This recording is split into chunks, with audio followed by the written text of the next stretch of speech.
Hello. ഇന്ന് ഞാൻ പറയാൻ പോകുന്നത് 2 വാക്യങ്ങളെ നമുക്ക് എങ്ങനെ കൂട്ടി യോജിപ്പിക്കാം എന്നതിനെക്കുറിച്ചാണ്. ഇവിടെ ഞാൻ 2 ഉദാഹരണങ്ങളാണ് എടുത്തിട്ടുള്ളത്.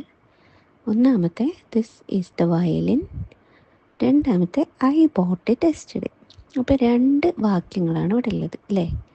അപ്പോൾ നമുക്ക് 2 വാക്യങ്ങൾ ഇങ്ങനെ ബന്ധിപ്പിക്കാൻ പറ്റുന്ന വേറെ വാക്കുകളുണ്ട്. നമ്മൾ എന്തൊക്കെയാണ് പറയുക? ക്ലോസസ്. ഇനി നമ്മൾ ക്ലോസസ് എന്ന് പറയാം. അപ്പോൾ ഇത് തമ്മിൽ ബന്ധിപ്പിക്കാൻ ഉള്ളത്, അതായത് ഈ വയലിനാണ് ഞാൻ ഇന്നലെ വാങ്ങിച്ചത്. അപ്പം എന്ത് പറയാം? This is the violin which I bought yesterday എന്ന് പറയാം. രണ്ടാമത്തെ സെൻറ്റൻസ് എന്താണെന്ന് വെച്ചാൽ, he was ill, he did not go to college. അവന് സുഖമില്ലാത്തത് കൊണ്ട് അവൻ കോളേജിൽ പോയില്ല. അപ്പോൾ അതിന് പറ്റിയ ക്ലോസ് ഏതാണെന്ന് വെച്ചാൽ, അവന് പനിയായിരുന്നു അല്ലെങ്കിൽ അസുഖമായിരുന്നു. അങ്ങനെ പറയാൻ നമ്മൾ as he was ill, he did not go to college.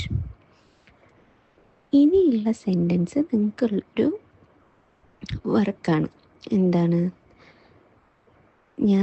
I went to see him, he was sleeping. അതിനെങ്ങനെ നമുക്ക് സെൻറ്റൻസ് രണ്ടും കൂടെ യോജിപ്പിക്കണം. അതായത് ഞാൻ അവനെ കാണാൻ പോയിരുന്നു, പക്ഷേ അവൻ ഉറങ്ങുകയായിരുന്നു. അങ്ങനെ വേണമെങ്കിൽ പറയാം. അല്ലെങ്കിൽ ഞാൻ കാണാൻ പോയപ്പോൾ അവൻ ഉറങ്ങുകയായിരുന്നു. ഇതിൽ ഒരു ക്ലോസ് വെച്ചിട്ട് നിങ്ങളൊന്ന് ശ്രമിച്ചു നോക്കൂ.